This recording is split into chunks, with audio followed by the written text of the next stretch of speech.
Hey guys, so you're seeing something really special. This is two males about to joust, and these are Pseudomugil Gertrude Aru 2s, and they are a rainbow fish or a blue eye, as some people call them. And these are two males fighting for dominance, basically, and they're sizing each other's fins up. And I think the one on the left or in the behind, now he's on the right, is the dominant one with a little bit taller fin right now. But I don't know. We'll see. I'm always trying to keep track of how they decide that. But it's always interesting. The females sit off to the side and watch it go on. Now, this species can be found across a wide swath of New Guinea, Papua New Guinea / Indonesian waters, like the Aru Islands, and also coastal Australia.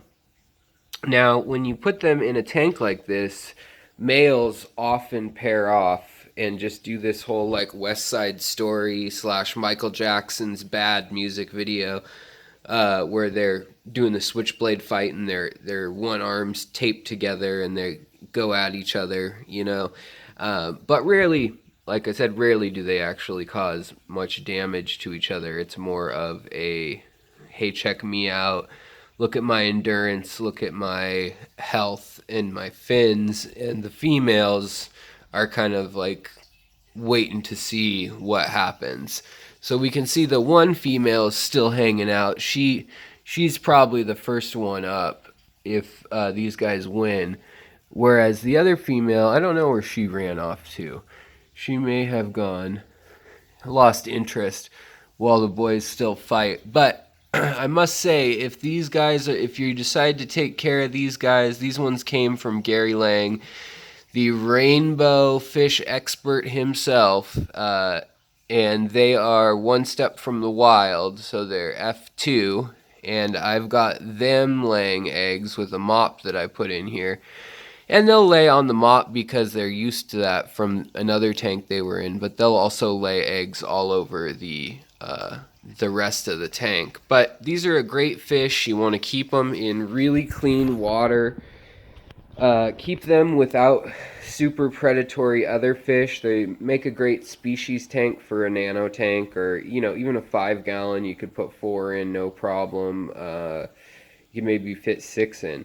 But these, and there's an orange version of them called the Luminatus Pseudomugil, are also great little fish.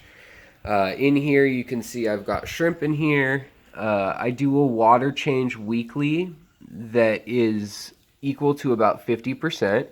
I've got CO2 and I'll add a little bit of fertilizer. I've got some panda loaches, some celestial proldanios, erythromicrons. There's one baby pleco, and then there's also some pygmy zebra loaches and ram's horn snails in here. Along with that, we've got boosts and other plants, so they're great for a planted tank. They really show this action off a lot more when the tank is planted than when it's not. But they seem to go at it frequently, and I think that the fin with the highest point on the fish, the tall fin by the dorsal area, might be what kind of says who's the boss. But as they get older, they color up, and you can see that the females are really getting closer now, and they're like, okay, we're paying attention.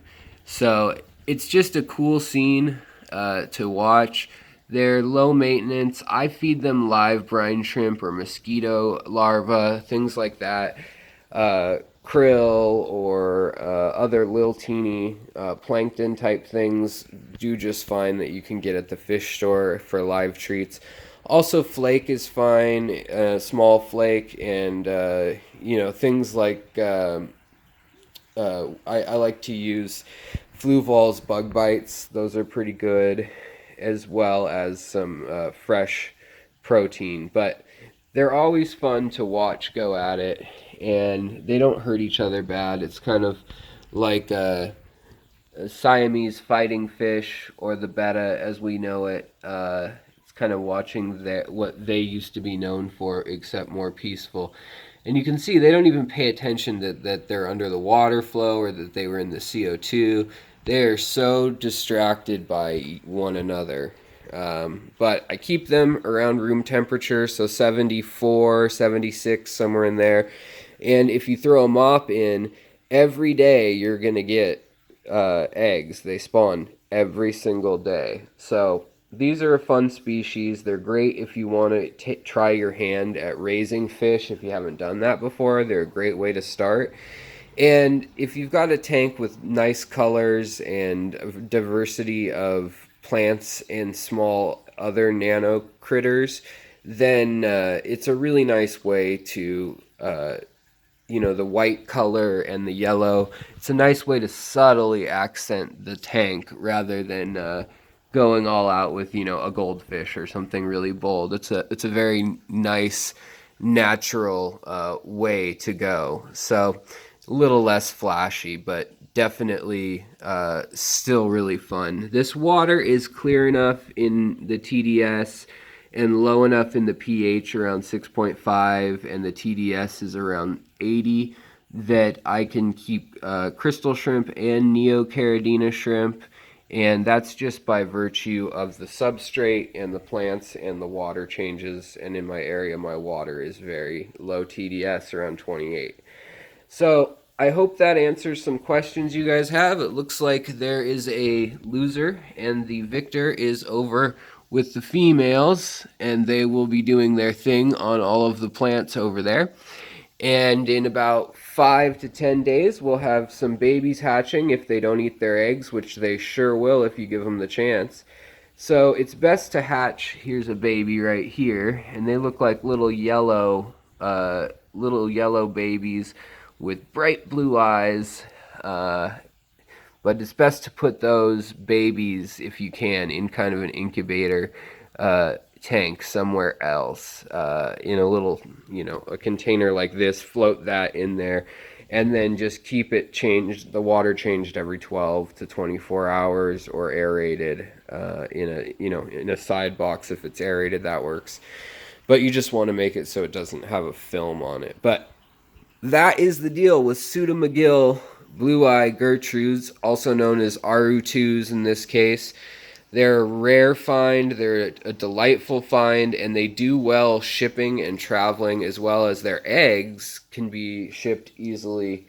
They tend to mold if they're all packed together and it's warm for extended periods of time, but they do well if you put them on a piece of yarn or filter floss and just kind of stick them randomly on there, and a drop of methylene blue or something like that for the first part or through the journey in the male.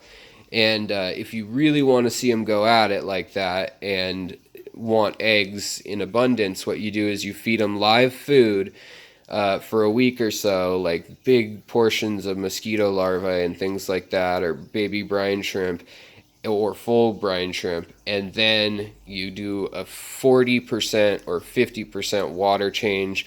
Before that, you let the temperature get up to about 78 or 80. Let it creep up like it would on a hot day in a pond over a course of 2 days. And then what you do is you put about 74 or 72 degree water in, and that will mix around, drop the temperature a good 2 or 3 degrees, and they will think it is a rainstorm, which would be the time to lay eggs. The stuff gets washed away that they've laid their eggs on, and it spreads their babies all over the place. So they're a really fun species. In this tank, pretty much everyone is from Southeast Asia, or Myanmar and Papua New Guinea, with the exception of the shrimps, I suppose.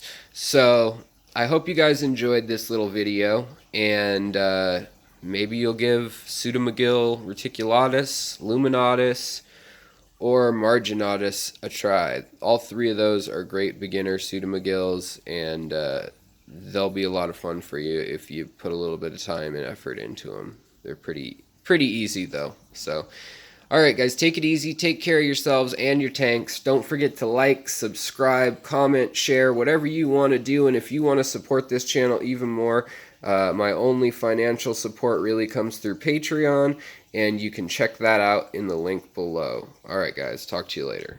Bye.